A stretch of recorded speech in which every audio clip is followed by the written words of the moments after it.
In a small, quiet neighborhood, there lived a family. They weren't rich or famous. They were just like many others, working hard every day to make ends meet. The father, John, worked as a mechanic at a local garage. He put in long hours, often working overtime, but no matter how much he worked, it never seemed enough. The bills kept coming. There was always something that needed fixing. His wife, Sarah, worked part-time at a local grocery store. She tried to juggle her job with taking care of their 2 children, Emma and Ben. Emma was 10 years old and full of energy. Ben, just 7, loved playing with his toys and asking endless questions. Despite their struggles, Sarah and John always made sure the kids were happy. They didn't have much, but they had each other. They spent evenings together, eating simple meals and telling stories. The family wasn't wealthy, but they were rich in love. That was what kept them going, what helped them survive the hardest days. Even though things were tough, they held on to hope. They believed that someday, things would get better. But every morning, it felt like the same battle. No matter how hard they tried, they couldn't seem to get ahead. The weight of their struggles was heavy on John and Sarah. They wanted so much for their kids, to give them a better life, to let them have the things they needed. But it felt like an impossible dream. The pressure was always there, and sometimes it felt like they were stuck in a never-ending cycle. Then one day, something strange started to happen. The first small thing appeared on their doorstep, and they had no idea who left it there. It started with something simple. One morning, Sarah stepped outside to check the mail. There, sitting on the front porch, was a large bag of groceries. At first, she thought it might be a mistake. Maybe someone had delivered it to the wrong house. But as she looked closer, she realized it was exactly what they needed: fruits, vegetables, milk, and some canned goods. Items that they had been running low on for weeks. She looked around, but no one was in sight. No note. No explanation. Just the bag of food. It didn't make sense. Who would leave something like this on their doorstep? At first, Sarah didn't say anything. Maybe she thought she was imagining things, or that there had been some kind of mix-up. But later that day, she found something else: an envelope in their mailbox. It was addressed to the Johnson family. Inside, there was a check to cover a portion of their rent for the month. Again, no name. No clue as to who had sent it. Sarah was stunned. They'd been struggling to make rent that month, and now here was this unexpected gift. She shared the news with John, who was equally baffled but grateful.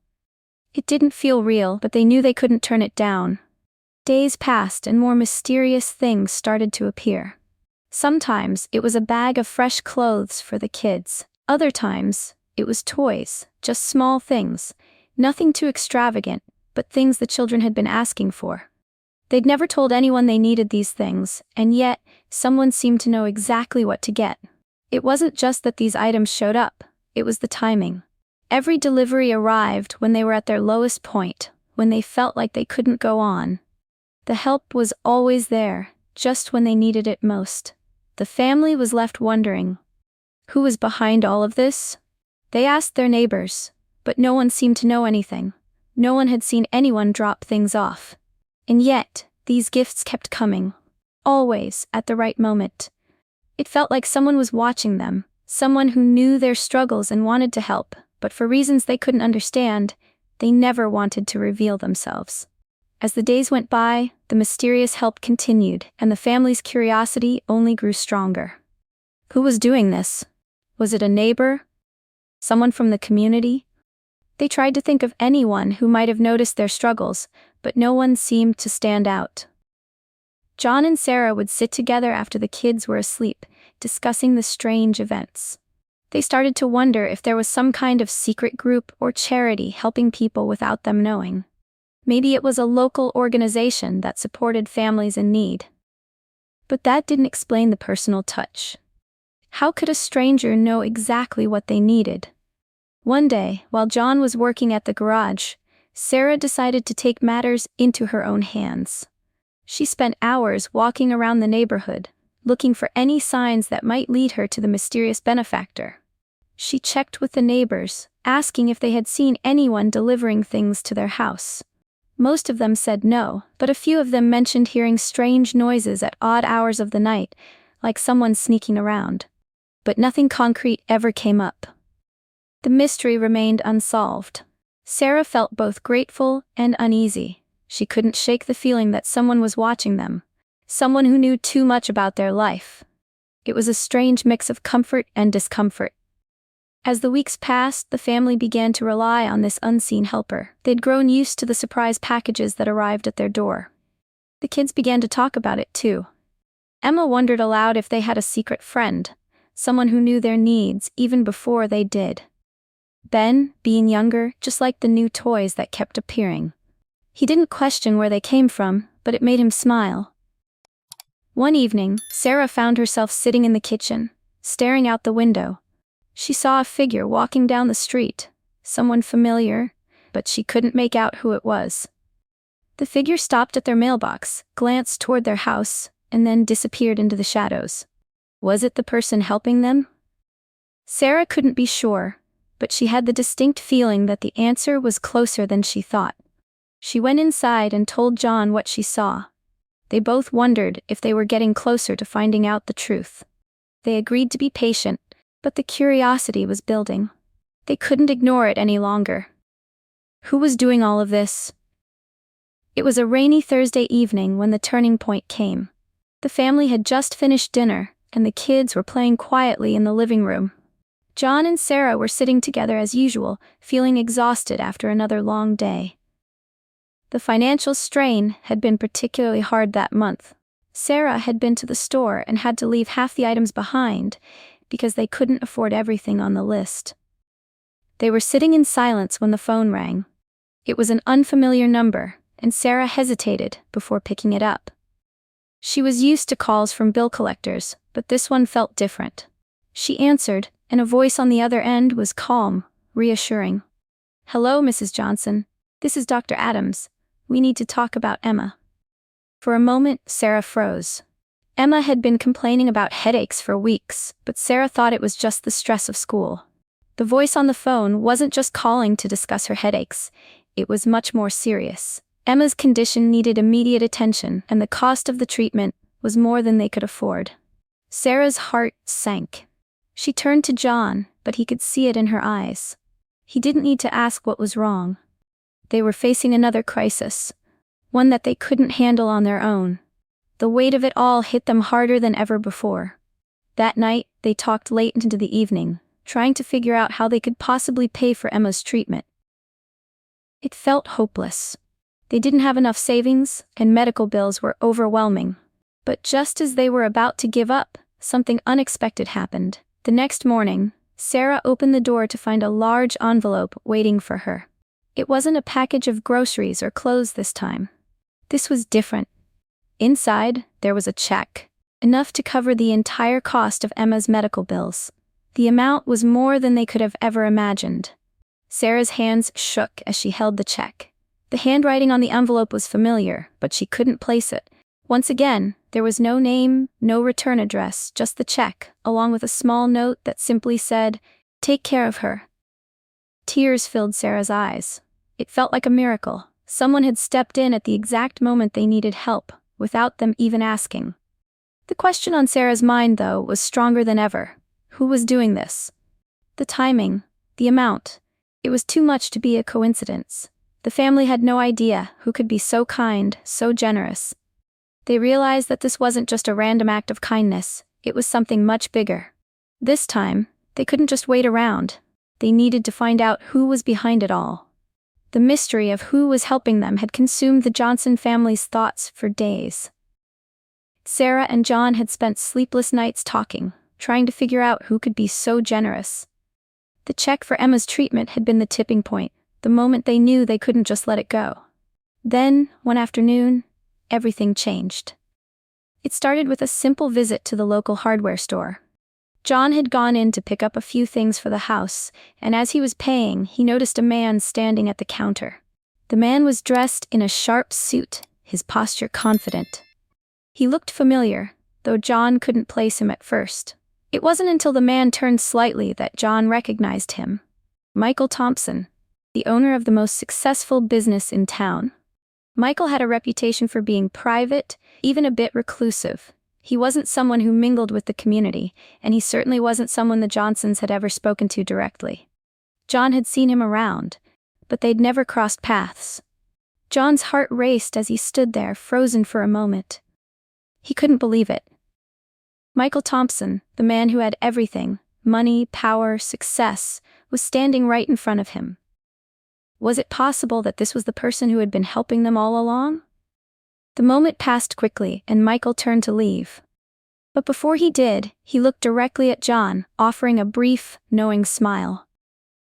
It was as if he understood the question that was lingering in John's mind. John's thoughts were spinning. He didn't want to jump to conclusions, but everything pointed in the same direction. The next morning, Sarah was out for a walk when she saw something that confirmed their suspicions. Michael was standing near the family's house, talking to someone they didn't recognize. It was brief, but she was sure it was him. Later that day, Sarah did something bold. She walked to Michael's office, an old building at the edge of town that no one visited unless they had business with him. She wasn't sure what she was hoping for, but something inside her pushed her to take this step. When she arrived, Michael was there, just as she expected. He was surprised to see her, but there was no denying the recognition in his eyes. "I was wondering when you'd come looking," he said with a calm smile. Sarah didn't know what to say at first. She just stared at him, trying to process everything. After a long pause, she finally spoke. Why did you help us? We don't know you. Why would you do all of this?" Michael took a deep breath and leaned back in his chair. "I've been where you are, Sarah," he said softly. "A long time ago, I was struggling too. I know what it feels like to worry every day about how to feed your kids, how to keep your family together. I was lucky enough to get out of that, but I never forgot. I promised myself that if I could help someone else, someone who was struggling the way I did, I would." He paused for a moment, his gaze softening. It was never about being thanked, it was about making a difference, however small. Sarah felt a wave of emotion hit her. She couldn't believe it.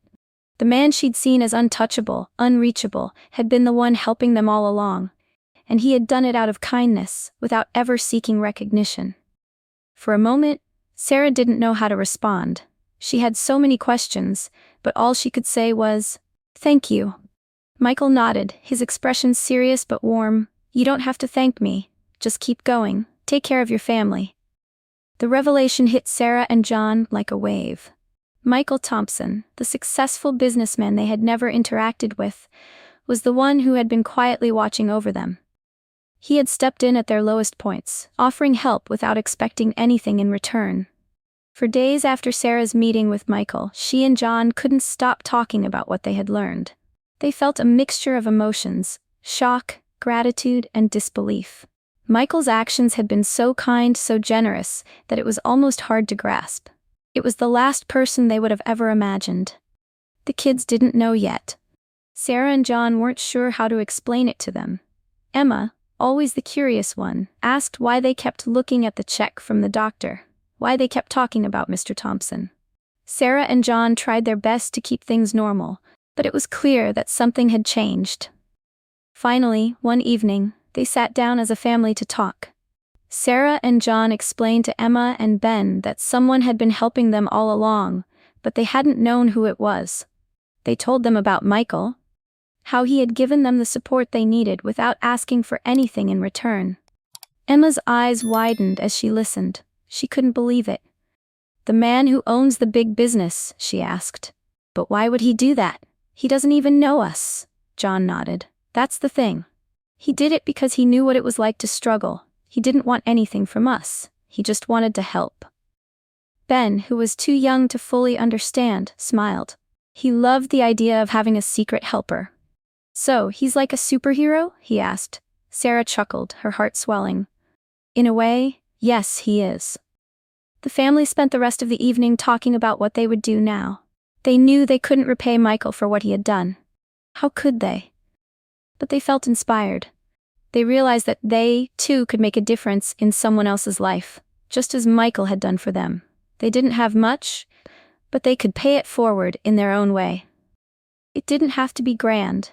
It could be something as simple as helping a neighbor in need, or offering a kind word to someone struggling. It wasn't just about the help they had received. It was about the lessons Michael had taught them without even speaking a word. Kindness didn't need to be loud. Sometimes it was the quiet acts that mattered the most. The family knew they would never forget the man who had changed their lives. They didn't know if they'd ever see him again, but they carried the lessons he'd given them in their hearts. And that, they realized, was enough. A few weeks after their conversation, Sarah and John received a letter from Michael. It wasn't unexpected, but it still caught them off guard when it arrived. In the envelope was a simple note, written in Michael's neat handwriting. It wasn't long, but it explained everything they needed to know. He wrote, "I know you've been wondering why I helped.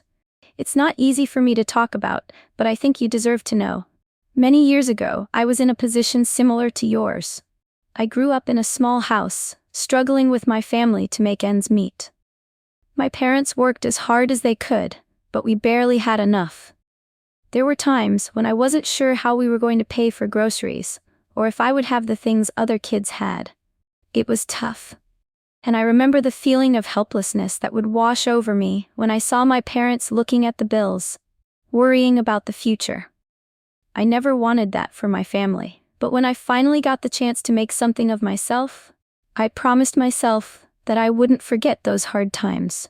I wanted to help people in the same position, but not in a way that would make them feel embarrassed or ashamed.